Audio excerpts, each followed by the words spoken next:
Welcome viewers. आज मैं अपने नए वीडियो के साथ नया टॉपिक लेके आया हूँ जिसका नाम है इक्विलिब्रियम। बहुत ही important topic, numerical point of view से, थ्योरेटिकल पॉइंट ऑफ व्यू से, examination, board examination point of view से और entrance examination point of view से। इक्विलिब्रियम, इस चैप्टर में दो तरह के इक्विलिब्रियम आपको पढ़ने हैं, एक केमिकल और एक आयनिक। ठीक है, तो आज हम जो कवर करेंगे वो सिर्फ केमिकल इक्विलिब्रियम कर पाएंगे, आयनिक फिर करेंगे। ठीक है, अब इक्विलिब्रियम होती क्या चीज है? इक्विलिब्रियम का मतलब मध्य, बीच का, एकदम बराबरी आ गया हो। ठीक है, जैसे मैं कहूं आपने तराजू लिया, एक साइड स्टैंडर्ड बटखरा रखा, दूसरे साइड उसके वेट का मतलब का आपने कोई सामान रखा, ये तब तक बराबर नहीं होगा जब तक स्टैंडर्ड के बराबर आपने उस पर वेट नहीं रखा। ठीक है, वेट बढ़ाएंगे तो फिर से नीचे हो जाएगा। ठीक है, तो जहां वेट बराबर हो जाए वो क्या होगा? इक्विलिब्रियम। ठीक है, इसको बोलते हैं इक्विलिब्रियम। अब केमिकल इक्विलिब्रियम में आए तो केमिकल इक्विलिब्रियम पहचानेंगे कैसे? उस पर आने से पहले आपको मालूम होना चाहिए रिएक्शन जो है, अगर मैं ब्रॉडली कैटेगराइज करूं, वो दो तरह के रिएक्शन आपको देखने को मिलते हैं, एक इरिवर्सिबल रिएक्शन और एक रिवर्सिबल रिएक्शन। ठीक है, अब ये इरिवर्सिबल रिएक्शन क्या होती है, रिवर्सिबल रिएक्शन क्या होती है? इरिवर्सिबल रिएक्शन का मतलब कि एक बार जब रिएक्टेंट आपस में रिएक्ट कर जाएं और प्रोडक्ट बना लें तो प्रोडक्ट फिर से डिसोशिएट होकर रिएक्टेंट में नहीं जाएगा। और इसको पहचानने का सिंपल तरीका है कि ये सिंगल हेडेड एरो से डिनोट किया जाता है, रिएक्टेंट और प्रोडक्ट। ठीक है, जैसे इसको एग्जांपल देखिए, जितने भी कंबशन रिएक्शन है, it's a type of irreversible reaction. ठीक है, combustion reaction means heating in the presence of oxygen. ठीक है, यहां आपको दिख रहा है कि ये सिंगल हेडेड एरो, तो यहां क्या हुआ, रिएक्टेंट आपस में रिएक्ट किए और फाइनली प्रोडक्ट बना, वापस ये प्रोडक्ट डिसोशिएट होकर रिएक्टेंट में नहीं जाएगा। ठीक उसी तरीके से अगर मैं एसिड बेस्ड रिएक्शन ले लूं, NaOH प्लस HCl, ये क्या बनाएगा? Salt plus water. यहां भी आप देख पा रहे हैं सिंगल हेडेड एरो। इसका मतलब क्या हुआ कि इसका मतलब एसिड और बेस रिएक्ट करके जो प्रोडक्ट बना रहे हैं सॉल्ट, वो वापस डिसोशिएट होके NaCl जो है डिसोशिएट होके NaOH में नहीं जाएगा। तो ये होता है इरिवर्सिबल रिएक्शन। अब आते हैं रिवर्सिबल रिएक्शन। रिवर्सिबल रिएक्शन में ही आपको क्या देखने को मिलेगा? इक्विलिब्रियम। ठीक है, रिवर्सिबल रिएक्शन बहुत ही famous reaction, manufacturing of ammonia. ठीक है,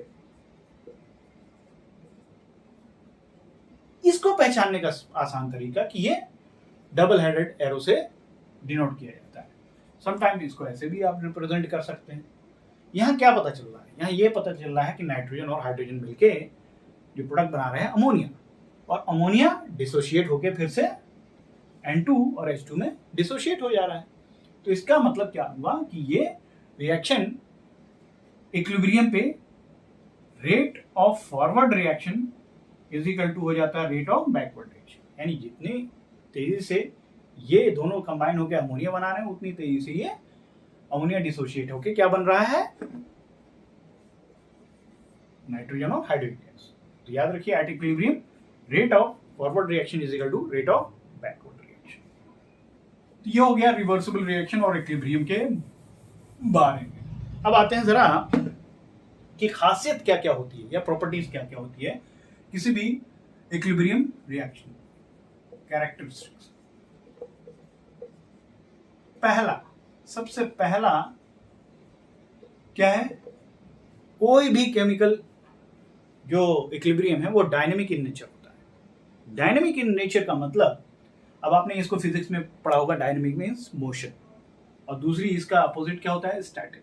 स्टैटिक मीन्स रुका हुआ। डायनेमिक कहने का मतलब कि आपने किसी बाल्टी में टैप से पानी भरा, ड्रॉप बाय ड्रॉप भर रहे, ठीक है, वो एक लेवल पे आ गया।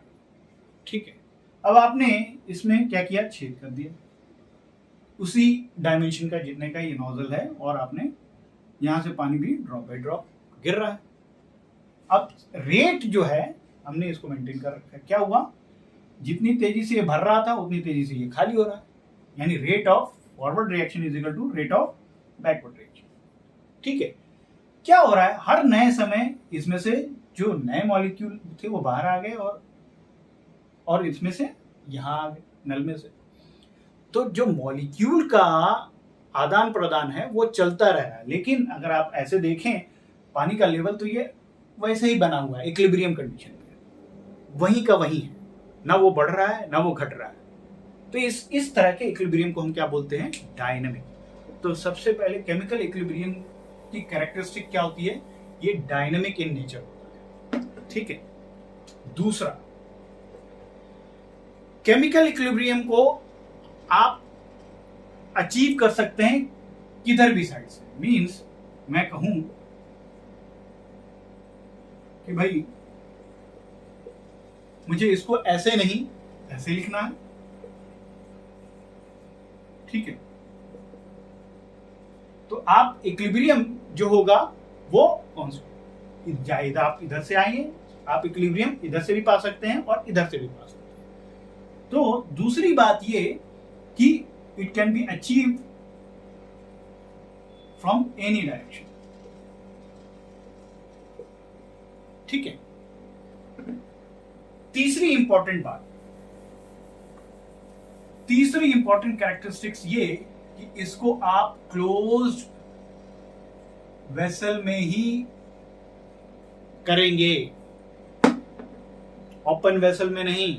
रिएक्शन जब क्लोज वेसल में होगी, मान लिया, देखिए जैसे ये एग्जांपल है, कैल्शियम कार्बोनेट, ये सॉलिड है, जब इसको डिसोशिएट होता है तो ये कैल्शियम ऑक्साइड और CO2, ये भी सॉलिड और ये गैस। ये क्या होगा, अगर आपने ओपन वेसल में किया तो ये तो उड़ जाएगा, तो इक्विलिब्रियम तो आएगी ही नहीं। तो आपको हमेशा ऐसे रिएक्शन जो होंगे देखने को कहां मिलेगी, क्लोज वेसल। ठीक है,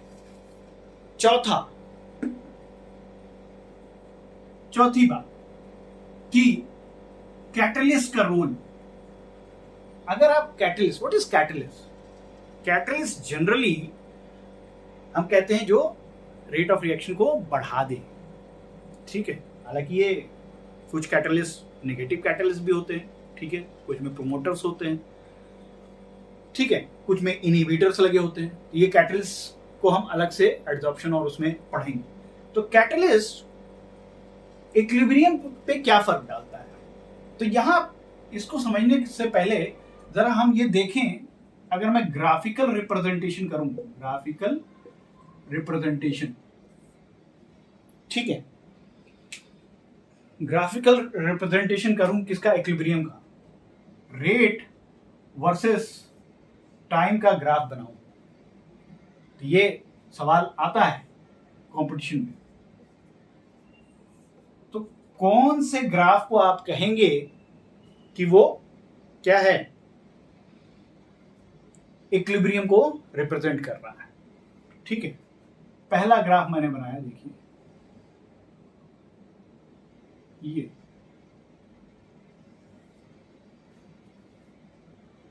दूसरा ग्राफ बनाया मैंने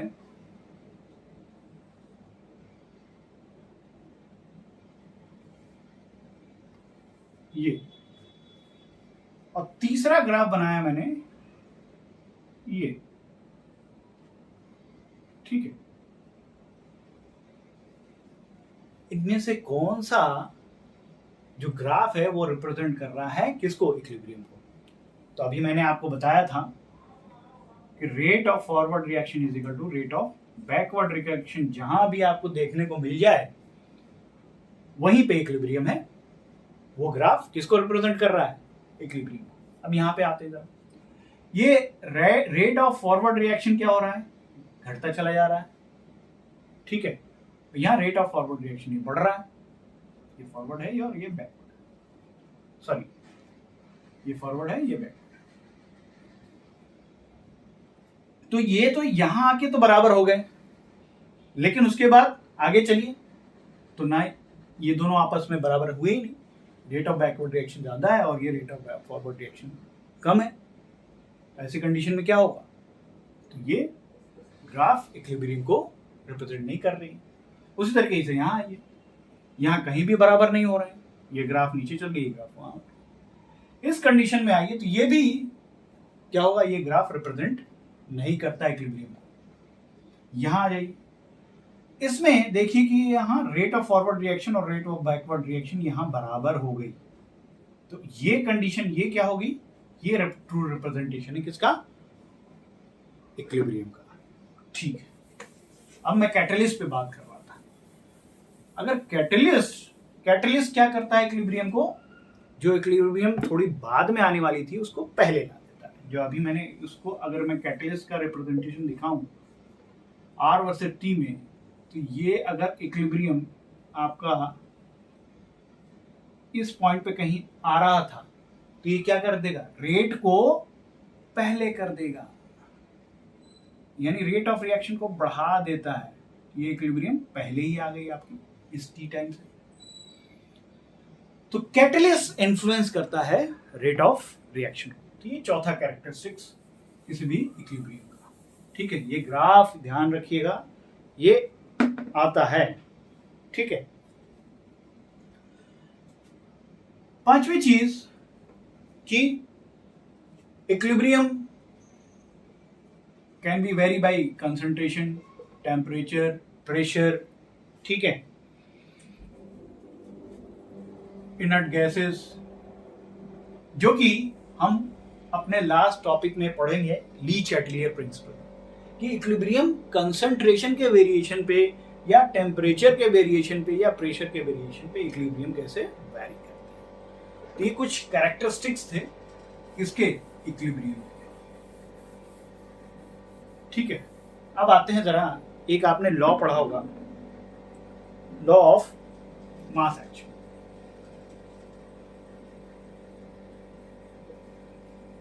ये क्या होता है, ये होता है, ये कहता है rate of reaction is directly proportional to the product of the concentration raise to the power their stoichiometry. ठीक है, मतलब क्या हुआ, अगर मान लिया ए बी से मिलके सी बना रहा है, उसकी मोलिकुलरिटी ये है।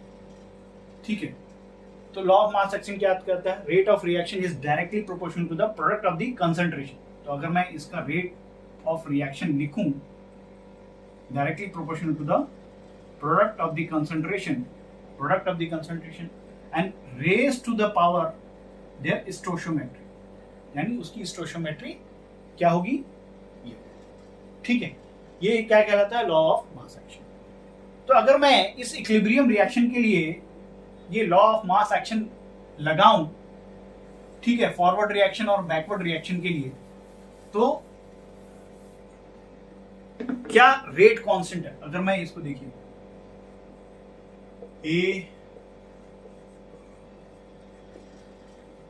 ये था, और rate of law of mass action क्या कहता है, रेट ऑफ फॉरवर्ड रिएक्शन और प्रोपोर्शनैलिटी कांस्टेंट को हटाऊं तो मैं इसको ऐसे लिख सकता हूं, ये प्रोपोर्शनैलिटी की कांस्टेंट की जगह रेट कांस्टेंट आ गया।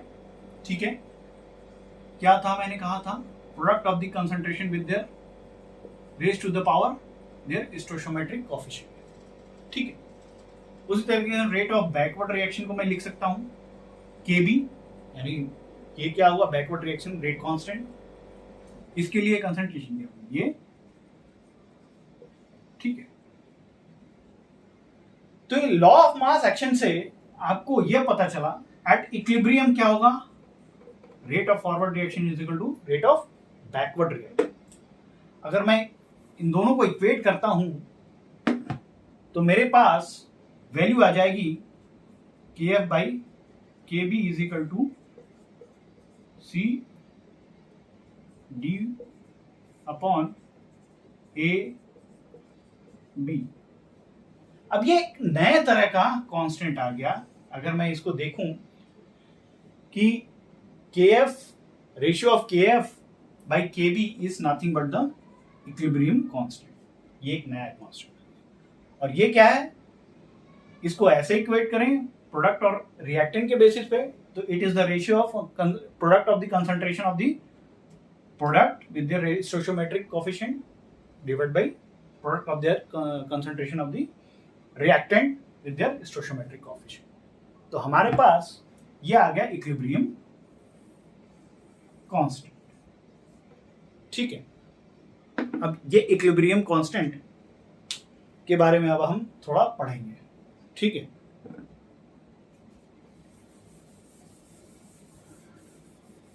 अब इक्विलिब्रियम कांस्टेंट जो है इसकी भी कुछ कैरेक्टरिस्टिक्स होती है। ठीक है, अभी हमने इक्विलिब्रियम की कैरेक्टरिस्टिक्स देखी थी, अब इक्विलिब्रियम कांस्टेंट की कैरेक्टरिस्टिक्स देखिए। सबसे पहली बात, ये किन चीजों पे डिपेंडेंट नहीं है। ठीक है, ये किन चीजों पे डिपेंडेंट नहीं है। सबसे पहले इनिशियल कंसंट्रेशन ऑफ रिएक्टेंट या प्रोडक्ट क्या लिया है आपने उससे इसको कोई मतलब नहीं है, इसको मतलब है इक्विलिब्रियम की कंसंट्रेशन। ठीक है, दूसरा कैटलिस्ट का भी कोई इस पे प्रभाव नहीं होगा। ठीक है, आपने रिएक्शन मीडियम में कोई कैटलिस्ट लिया तो इक्विलिब्रियम कांस्टेंट पे कोई प्रभाव नहीं होगा। तीसरी बात, और किसका प्रभाव नहीं होगा, इनर्ट मटेरियल का। इनर्ट गैस आपने ले लिया, ठीक है, तो इन तीन चीजों का इस पे प्रभाव नहीं होगा। तो प्रभाव होगा किसका वो देखेंगे इक्विलिब्रियम कांस्टेंट पे। ठीक है, सबसे पहली बात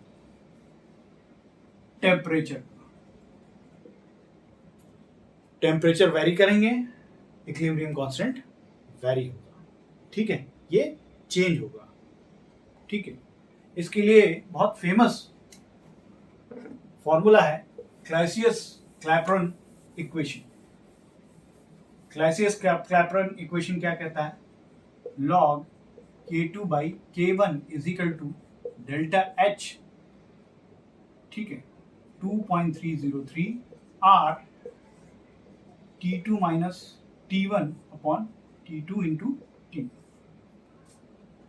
अब यहां से देखिए कि इक्विलिब्रियम, मैं ये कह रहा हूं कि T2 टेम्परेचर पे इक्विलिब्रियम कांस्टेंट क्या है, K2, और T1 टेम्परेचर पे इक्विलिब्रियम कांस्टेंट क्या है, K1, और T2 जो है वो T1 से ज्यादा। ठीक है,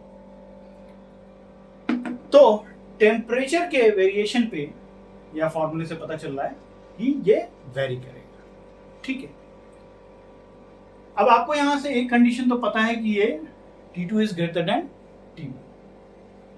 अब ये भी रोल प्ले करेगा। डेल्टा H क्या है, एंथैल्पी ऑफ द रिएक्शन।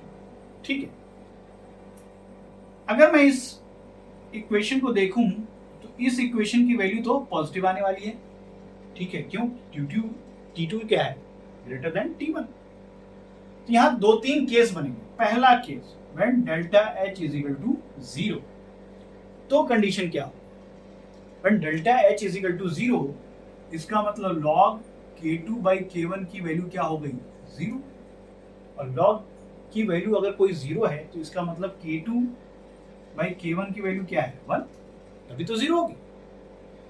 ठीक है, तो इसका मतलब इस कंडीशन पे डेल्टा H अगर 0 है तो वहां कोई फर्क नहीं पड़ेगा किसका, टेम्परेचर का। टेम्परेचर बढ़ाएं घटाएं कोई फर्क नहीं पड़ने वाला। जब दूसरा K2 आया टेम्परेचर के बढ़ाने पे, उस पर कोई फर्क नहीं आया। ठीक है, ये पहली कंडीशन याद रखिएगा। अगर डेल्टा H 0 है तो K2 will become equal to the K1।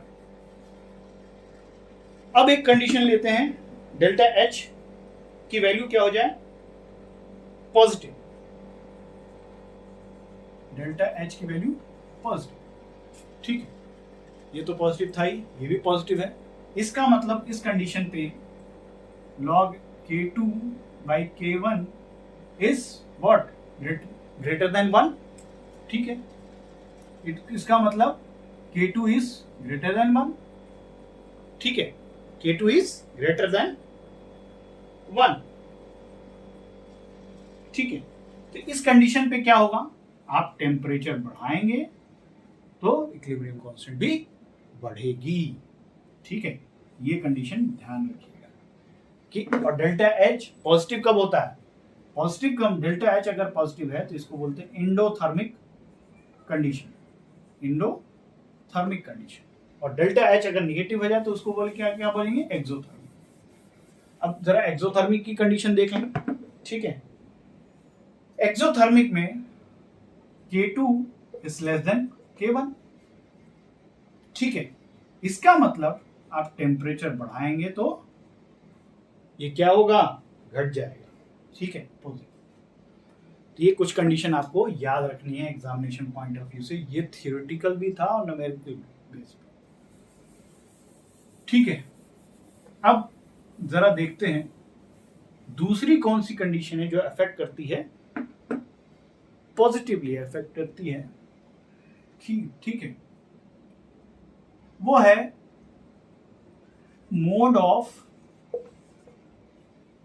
Reaction या representation, mode of reaction representation, या यूं कहिए कि stoichiometric reaction, stoichiometry of reaction.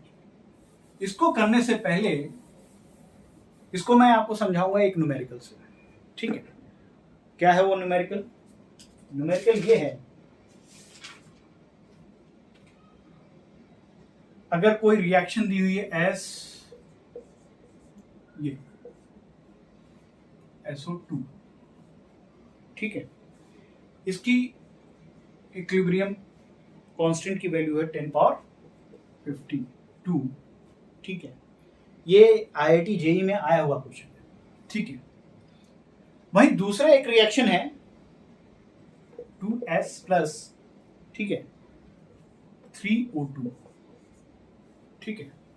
तो यहां पे रिएक्शन दी हुई है SO3 और इसकी वैल्यू दी हुई है 10 पावर 129, ठीक है, 129। तो अब आपसे पूछा है 2SO2 प्लस O2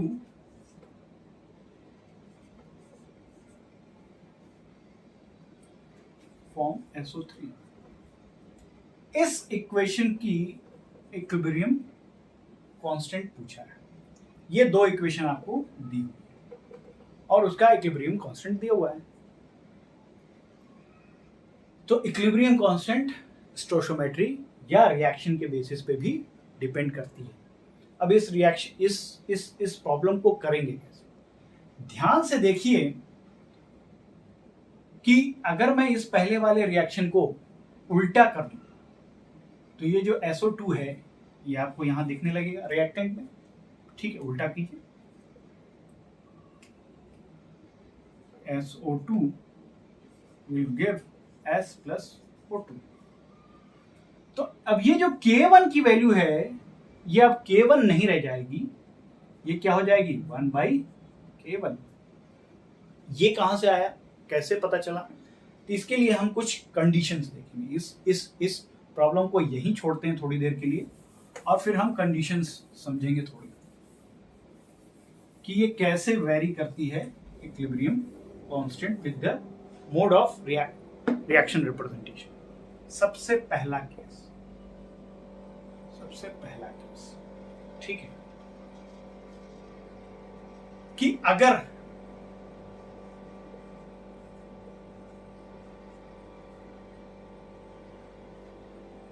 ये फॉरवर्ड रिएक्शन है फर्स्ट केस और ये बैकवर्ड रिएक्शन है,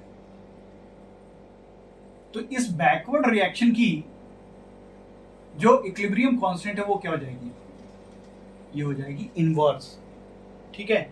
इसको हम कैसे लिखते हैं, इनवर्स। अगर आपने ये फॉरवर्ड रिएक्शन थी, अब इसको आपने बैकवर्ड रिएक्शन इस तरीके से लिखी, तो इक्विलिब्रियम, नया इक्विलिब्रियम कांस्टेंट क्या हो जाएगा, इनवर्स ऑफ इट, ठीक है।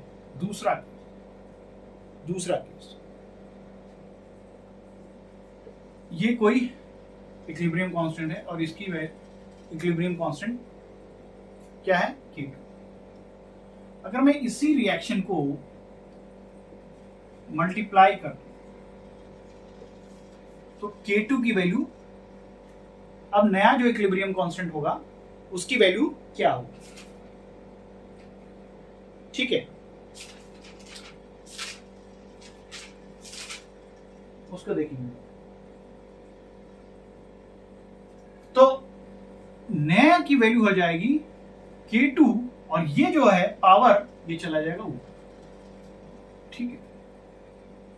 मतलब आपने अगर किसी चीज से मल्टीप्लाई किया पहले इस रिएक्शन को, तो इक्विलिब्रियम कांस्टेंट, नया इक्विलिब्रियम कांस्टेंट क्या हो जाएगा, उसके स्टोइचियोमेट्रिक पावर में चला जाएगा, ठीक है। जैसे अगर मैं इसको, मैं कहूं मैंने इसको हाफ कर दिया, ये भी क्या हुई, हाफ भी मल्टीप्लाई हो रही है,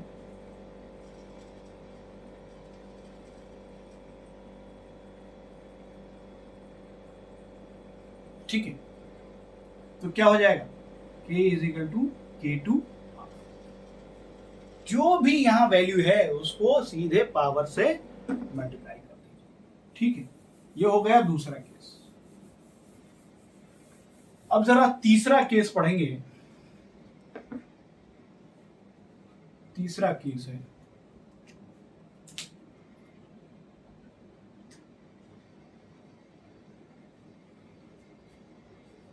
A plus B is equal to नहीं, सॉरी,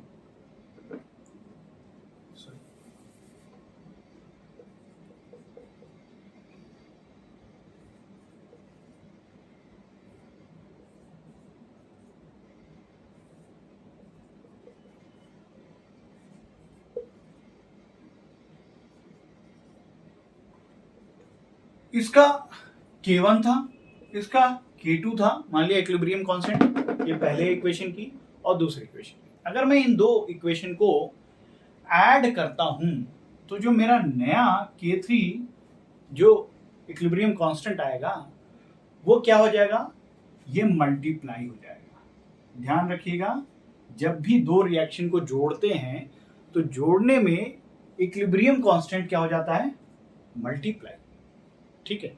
इक्विलिब्रियम कांस्टेंट को हम क्या करते हैं, मल्टीप्लाई कर देते हैं। और ठीक अगर मैं उसी तरीके से इसको माइनस कर दूं तो माइनस पे हम क्या करेंगे, ये तो एडिशन के लिए था, माइनस के लिए K1/K2, ठीक है, ये माइनस हो। तो ये कुछ चीजें आपको याद रखनी है, ठीक है। अब हम आते हैं अपने उसी सवाल में। सवाल क्या था कि मुझे दो इक्वेशन की इक्विलिब्रियम कांस्टेंट दी हुई थी, ठीक है। इसकी वैल्यू थी 10 पावर 52, ठीक है। दूसरे की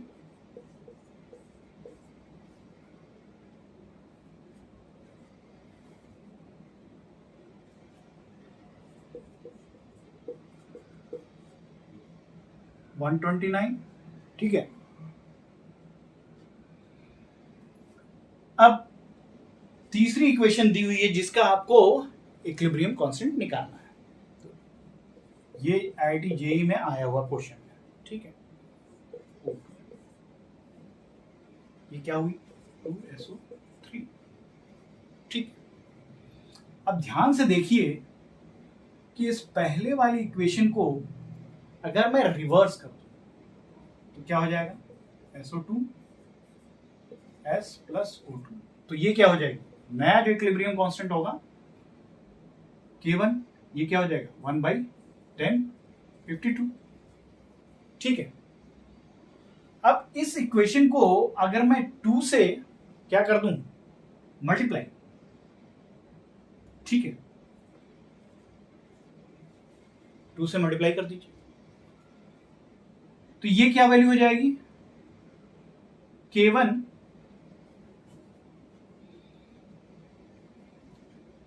इज इक्वल टू 1/K1 1/10 52।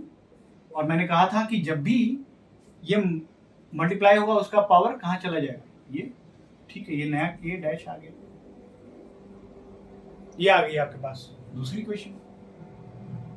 ठीक है, अब क्या करूं कि मुझे ये मिल जाए, तो इधर आपने कहा था कि ये इधर था, तो हमने इसको रिवर्स किया तो ये इधर आ गया, इधर आ गया, तो अब ये तो मामला तो हल हो गया। लेकिन अब मैं अगर इसको और इसको क्या करूं, ऐड कर दूं, चलिए ऐड करते हैं। अभी इसको थोड़ी देर के लिए यहां से हटा देते हैं, ऐड करिए जरा इसको, 2SO2 plus 2S plus 3O2 will give 2S plus 2O2 plus 2SO3। ठीक है, तो यहां से 2S कैंसिल, ठीक है, 2SO2 और ये वाला उठा के इधर में लाऊं तो ये क्या हो जाएगा, plus 3O2 minus 2O2 will give 2SO3। ठीक, तो इन दोनों में से एक चला जाएगा तो ये क्या बचेगा, O2। ठीक है, तो अब ध्यान से देखिए, क्या ये आपकी इक्वेशन आ गई, जी हाँ आ गई, ये हो गई 2SO2 O2 और 2SO3। ठीक है, तो इसका मतलब क्या हुआ, ये जो इसको हमने इन्वर्स किया था तो ये तो यही आ गया, इन्वर्स हो गया, फिर हमने इसको क्या किया था 2 से मल्टीप्लाई, तो ये पावर में चला गया। अब क्या किया, इस वाले इक्वेशन के साथ इसको ऐड किया, तो ऐड क्या हो जाएगा, अब जरा इसको हटाऊं मैं, तो एडिशन पे मैंने क्या कहा था, एडिशन पे मल्टीप्लाई हो जाता है, तो नया इक्विलिब्रियम कांस्टेंट क्या हो जाएगा, 1/10 का 52 का स्क्वायर इंटू ये क्या है 10 129। ठीक है, अब जरा करके देखिए क्या आएगा, इसको कैलकुलेट करेंगे तो वैल्यू आ जाएगी 10 पावर 25। ठीक है, तो यहां से ये वेरिएशन आता है इक्विलिब्रियम कांस्टेंट पे कि आप स्टोइचियोमेट्री अगर चेंज कर रहे हैं तो क्या क्या इफेक्ट पड़ता है। ठीक है, अब आते हैं जरा, ये इक्विलिब्रियम कांस्टेंट जो है ये दो तरीके के होते हैं, दो तरीके से कैलकुलेट करते हैं। पहला, एक को बोलते हैं केसी, एक को बोलते हैं केपी। केसी का मतलब जब हम कंसंट्रेशन ले रहे होते हैं, यानी एक्टिव मास का एक्टिव मास, जो पार्टिसिपेट मॉलिक्यूल पार्टिसिपेट कर रहे हैं रिएक्शन में, सारे मॉलिक्यूल पार्टिसिपेट नहीं करते हैं एट ए टाइम, तो जो पार्टिसिपेट उसको वो हम क्या बोलते हैं, एक्टिव मास। और कंसंट्रेशन, ये जब सी लगा है कंसंट्रेशन, तो कंसंट्रेशन मींस मोल पर लीटर। ठीक है, मोल पर लीटर। तो जब आपका कंसंट्रेशन या एक्टिव मास इसमें लेंगे मोल पर लीटर में, तब हम क्या करेंगे, केसी से डिनोट करेंगे। जब हम ये केपी मींस प्रेशर, जब हम प्रेशर में लेंगे वैल्यू एक्टिव मास का, यानी एटमॉस्फेयर में, तो उसको हम रिप्रेजेंट करेंगे केपी से। मतलब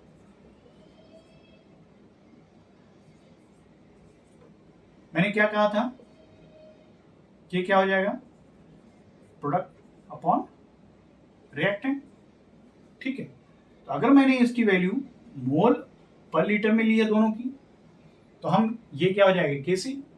अगर मैंने इसकी वैल्यू प्रेशर में ली है तो इसकी वैल्यू क्या हो जाएगी, एटमॉस्फेयर में ली है, तो इसको हम केपी से रिप्रेजेंट करेंगे। तो ये आपको ध्यान रखना चाहिए।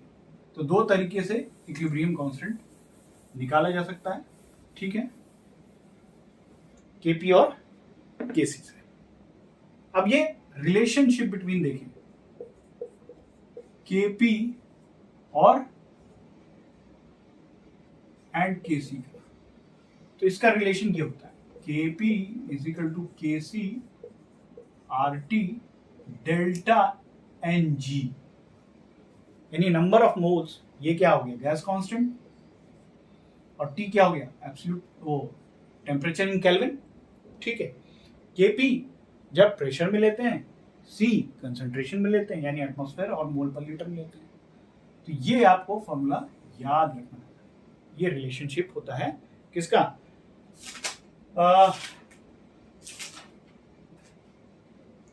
केपी और केसी। अब इसमें 2-3 केस बनेंगे, ठीक है। केपी केसी के बराबर कब होगा?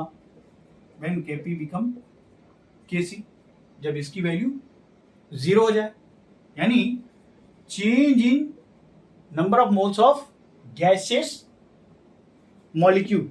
अब ये क्या होता है? Number of moles of product in gaseous molecule minus reactant in gaseous molecule. ये क्या फॉर्मूला हुआ? Change in number of moles of gaseous molecule is equal to number of moles of gaseous molecule in product minus reactant. कैसे? देखिए, इसी वाले reaction को हम देखते हैं। ये तीनों गैस हैं, ठीक है। तो अगर मैं डेल्टा एनजी निकालूं इसका, तो क्या होगा? प्रोडक्ट में 2 मोल्स गैस के हैं और इधर -3 + 1, यानी 2 - 4 इज इक्वल टू -2। तो यहां पे वैल्यू क्या हुई? डेल्टा एनजी की माइनस। वहीं अगर मैं एक और रिएक्शन आपको दिखाऊं, H2 + I2 is equal to 2HI, ये सभी गैस में, ठीक है। यहां देखो, delta change in number of moles of gas in product 2 minus ये 1 है, ये 1 है, ये भी 2 इज इक्वल टू 0। तो Kp is equal to Kc कब होगा? जब डेल्टा Ng की वैल्यू 0 हो। ये एक कंडीशन, ठीक है। दूसरी कंडीशन, अगर डेल्टा Ng ग्रेटर देन 1 होगा तो क्या हो जाएगा? Kp is greater than Kc। वहीं अगर डेल्टा Ng लेस देन 1 हो जाए तो Kp is less than Kc। ये सारे रिलेशनशिप भी आते हैं। इस पे जरा एक क्वेश्चन करेंगे, ठीक है। चलो एक क्वेश्चन करते हैं फटाफट।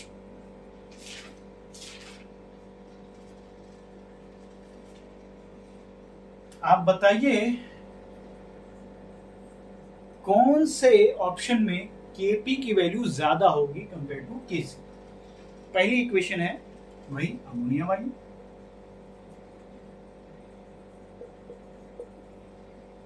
A option. बी वही आयोडीन वाली, हाइड्रोजन आयोडाइड, ठीक है। तीसरी कंडीशन है SO2 + O2 will give 2SO3, ठीक है। ये सभी गैस, सारे गैस, ठीक है। चौथा ऑप्शन है N2O4 will give 2NO।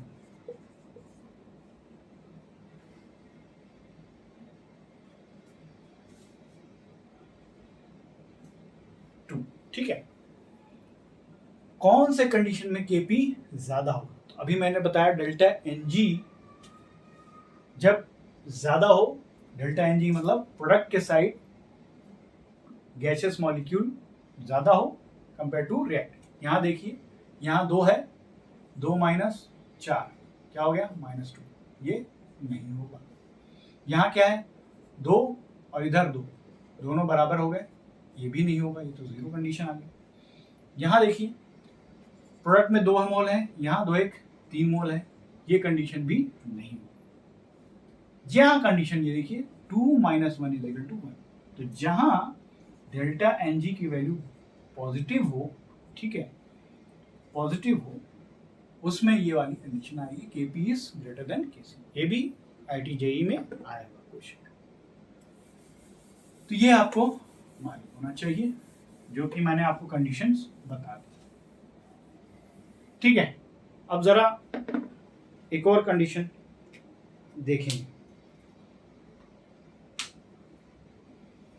एक और क्वेश्चन देखेंगे। In which of the reaction product is more stable. इनमें से कौन से रिएक्शन में प्रोडक्ट जो है, प्रोडक्ट क्या है, स्टेबल है। मैं सीधे इक्विलिब्रियम कांस्टेंट की वैल्यू बता देता हूँ, ठीक है, उसके बेसिस पे हम बात करेंगे। अगर एक की दी हुई है 2.3 इंटू 10⁻⁻², दूसरे की दी हुई है 200, तीसरे की दी हुई है 294 और चौथे की दी हुई है 1.4 10⁻⁻।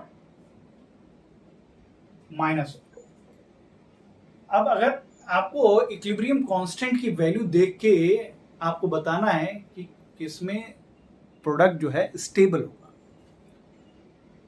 तो जिसकी वैल्यू सबसे ज्यादा इन सब में, वो मोर स्टेबल होगा। तो सबसे ज्यादा किसकी दिख रही है, यहाँ तो -0.00 चली गई, ये 200 है, ये 294 है और ये पॉइंट्स। अब इन दोनों में मैक्सिमम कौन है, इसका मतलब सी इज द राइट आंसर। जिसकी इक्विलिब्रियम कांस्टेंट सबसे ज्यादा, या जितना ज्यादा इक्विलिब्रियम कांस्टेंट मींस प्रोडक्ट उतना स्टेबल है, ठीक है। अब चलेंगे जरा कुछ न्यूमेरिकल डिसोसिएशन कांस्टेंट पे, या डिग्री ऑफ डिसोसिएशन।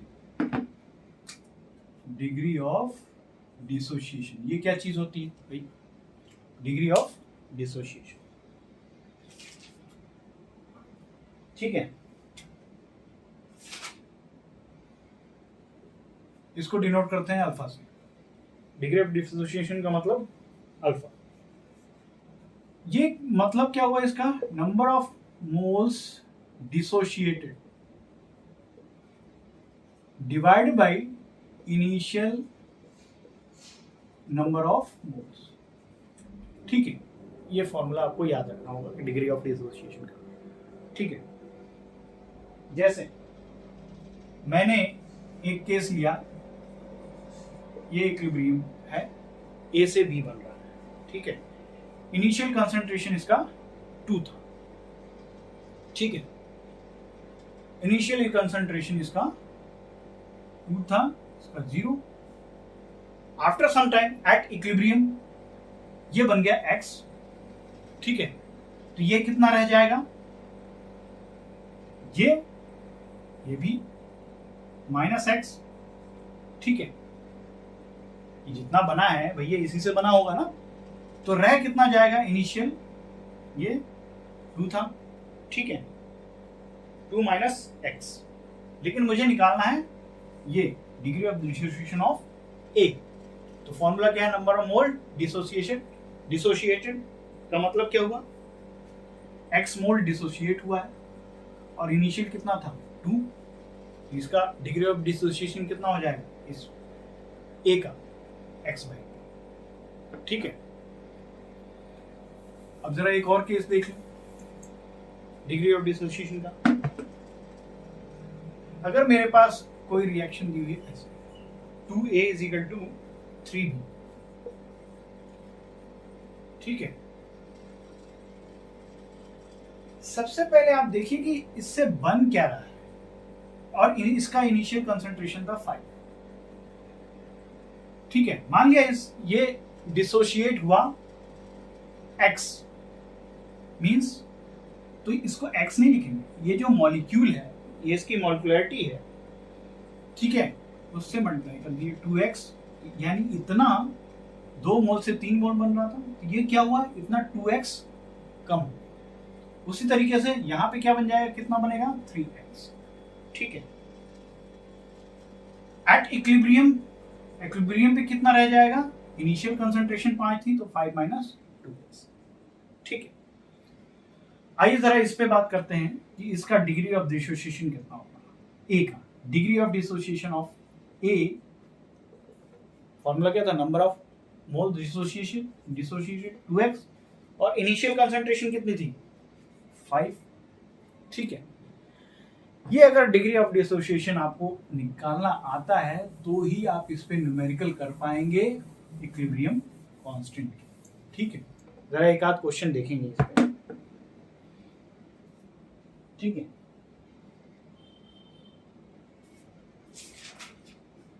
ये IIT JEE में आया हुआ क्वेश्चन है। जैसे एक रिएक्शन है A2 plus B2 will form 2AB। ठीक है, और एट इक्विलिब्रियम A2 की कंसंट्रेशन कितनी है? ठीक है, कंसंट्रेशन नहीं, इसकी 0.5 मोल बचा है एट इक्विलिब्रियम। ठीक है, पहले ध्यान रखिएगा कि यहां जब भी इस तरह का आपको रिएक्शन दिखे जिसमें डेल्टा एन की value change, number of moles की वैल्यू 0 हो, तो आप नंबर ऑफ मोल्स कंसंट्रेशन को बिना डाले, मींस अगर आपको इक्विलिब्रियम कांस्टेंट निकालना है तो इसकी वैल्यू क्या हो जाएगी इक्विलिब्रियम कांस्टेंट की? AB का स्क्वायर अपॉन A2 और B2। ठीक है, यानी कंसंट्रेशन आपको पता होनी चाहिए प्रोडक्ट की और रिएक्टेंट की। ठीक है, लेकिन कंसंट्रेशन नहीं दी, यहाँ नंबर ऑफ मोल्स दिए। ठीक है, और इनिशियल यहां कितना था 2 और ये भी 2 दिया हुआ था, ये कितना था 0। ठीक है, अब जरा देखिए कि ये डिसोशिएट हुआ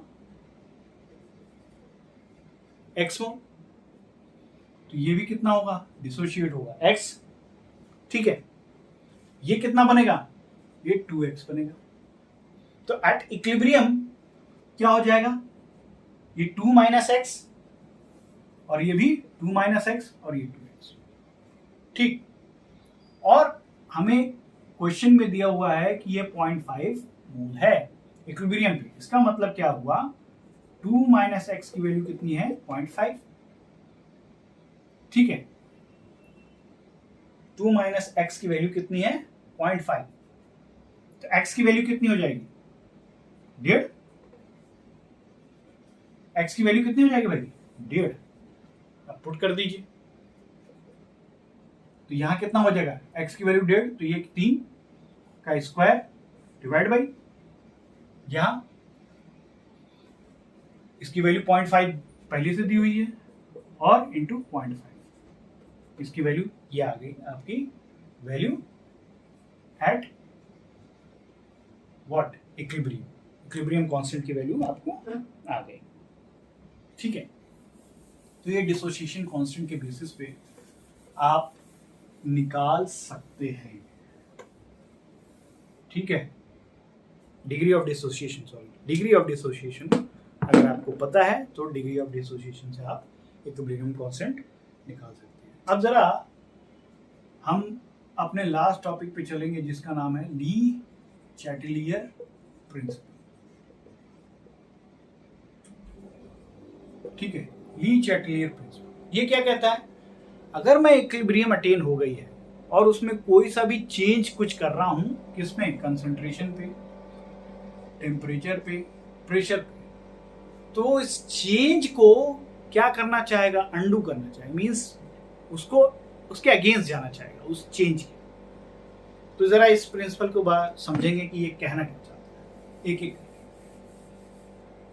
देखिए जरा इस वाली इक्वेशन को लेते हैं,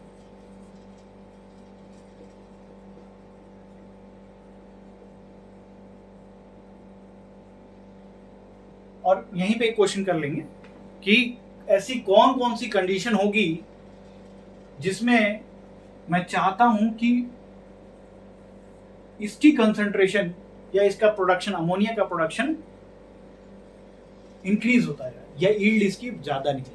अमोनिया मुझे प्रोडक्शन बढ़ाना है, तो इक्विलिब्रियम तो अटेंड हो गई, तो मुझे अब इसकी वैल्यू कैसे बढ़ाऊं? तो कैसे बढ़ा सकता हूं? तो सबसे पहले कंसंट्रेशन पे बात करें। कंसंट्रेशन, रिएक्टेंट और प्रोडक्ट।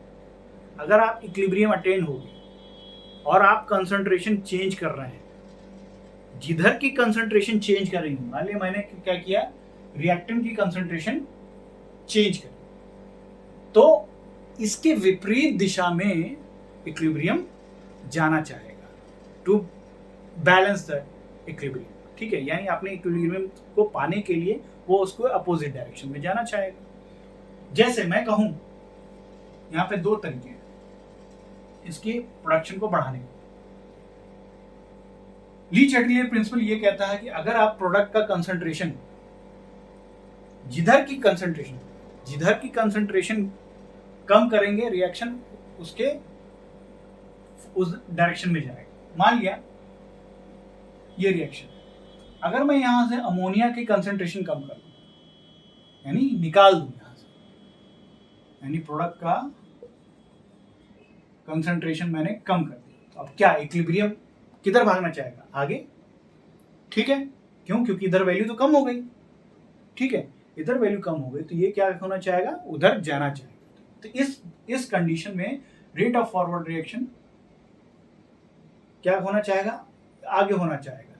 ये जल्दी जल्दी बनाएंगे और इसको अमोनिया मेंशन करेंगे अगर आप इसकी कंसंट्रेशन कम कर देते हैं।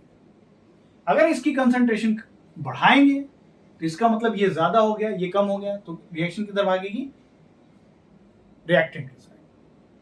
तो आप प्रोडक्ट का कंसंट्रेशन या रिएक्टेंट का कंसंट्रेशन वैरी करके इक्विलिब्रियम को क्या कर सकते हैं? चेंज।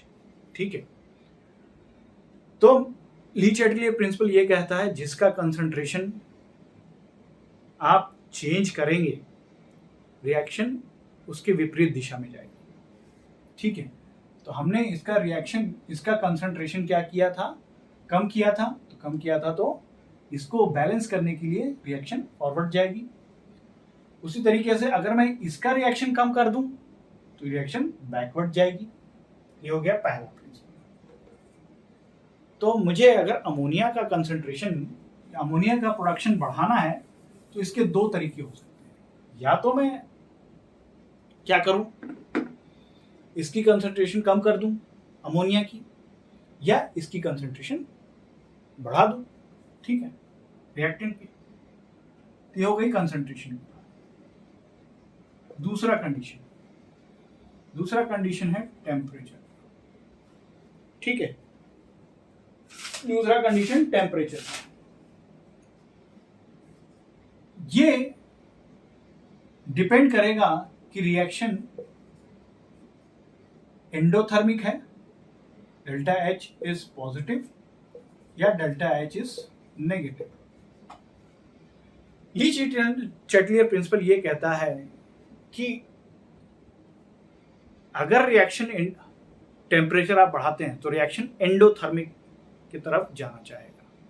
ठीक है, मान लिया इसी रिएक्शन को मैं कहूं कि इसका डेल्टा एच क्या है? पॉजिटिव है।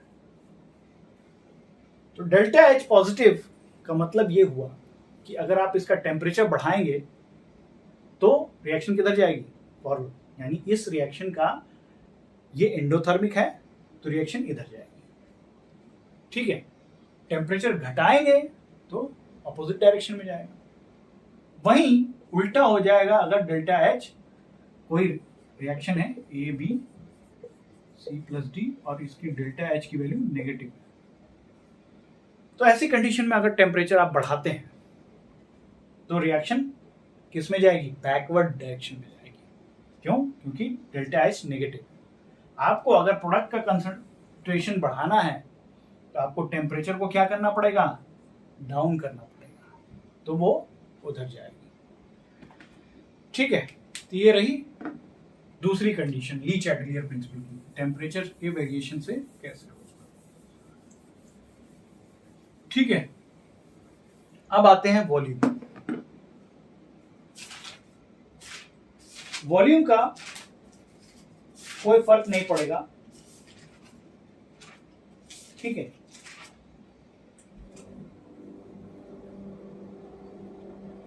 इक्विलिब्रियम कांस्टेंट उस पे। ठीक है, लास्ट देखेंगे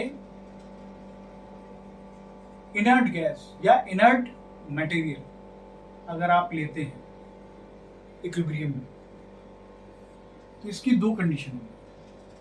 at constant volume at constant pressure. ठीक है, कांस्टेंट प्रेशर पे कोई चेंज, नो चेंज होगा। ठीक है, अगर आप इनर्ट गैस डालते हैं और रिएक्शन जो इक्विलिब्रियम पहले आई हुई थी और इनर्ट गैस मिलाते हैं एट कांस्टेंट वैल्यू, तो उस पे इक्विलिब्रियम कांस्टेंट कोई चेंज नहीं देखने। वहीं अगर आप इनर्ट गैस ऐड करते हैं, ठीक है, ठीक है, तो जिधर नंबर ऑफ मोल्स, प्रेशर बढ़ाया आपने, जिधर नंबर ऑफ मोल्स ज्यादा होंगे, जैसे मैं इसमें ही कहूं,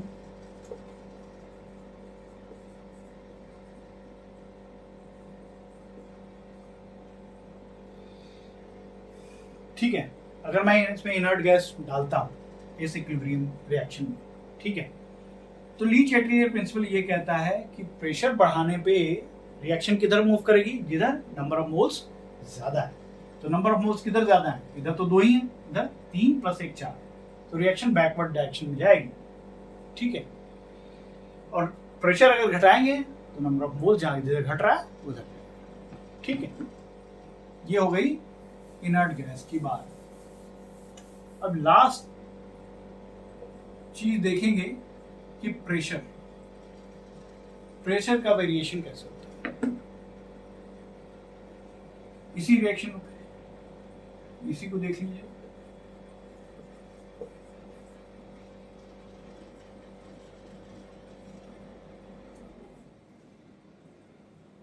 ली चैटलियर प्रिंसिपल ये कहता है, अगर प्रेशर आप बढ़ाते हैं इक्विलिब्रियम अटेन होने के बाद, तो रिएक्शन उस डायरेक्शन में मूव करेगी जिधर नंबर ऑफ मोल्स घट रहे हैं। ठीक है, जिधर नंबर ऑफ मोल्स घट रहे हैं। तो ये अगर रिएक्शन है तो रिएक्शन फॉरवर्ड होगी या बैकवर्ड होगी, ये किस पे डिपेंड करेगा कि प्रेशर अगर आप बढ़ा रहे हैं तो जिधर नंबर ऑफ मोल्स कम है रिएक्शन उधर मूव करेगी। तो इधर कितना है 2, इधर कितना है 3 1 4, तो प्रेशर बढ़ाने पे रिएक्शन फॉरवर्ड मूव होगी। ठीक है, और अगर प्रेशर घटा रहे हैं तो ये बैकवर्ड मूव होगी। ठीक, तो ये चीज आपको ध्यान रखनी है। और खास बात ये कि सिर्फ प्रेशर आप ले रहे हैं तो इस कंडीशन में उल्टा होगा कि प्रेशर बढ़ाने पे किधर मूव करेगा, जिधर नंबर ऑफ मोल्स कम हो। और अभी आपने इनर्ट गैस की कंडीशन में देखी थी कि कांस्टेंट प्रेशर पे, कांस्टेंट प्रेशर पे बढ़ाने पे क्या होगा, उधर किधर इनर्ट गैस अगर आप डालते हैं एट कांस्टेंट प्रेशर तो उधर मूव होगी जिधर नंबर ऑफ मोल्स ज्यादा हो। ठीक है, तो यहां केमिकल इक्विलिब्रियम ऑलमोस्ट डन। ठीक है, फिर कभी देखेंगे आगे।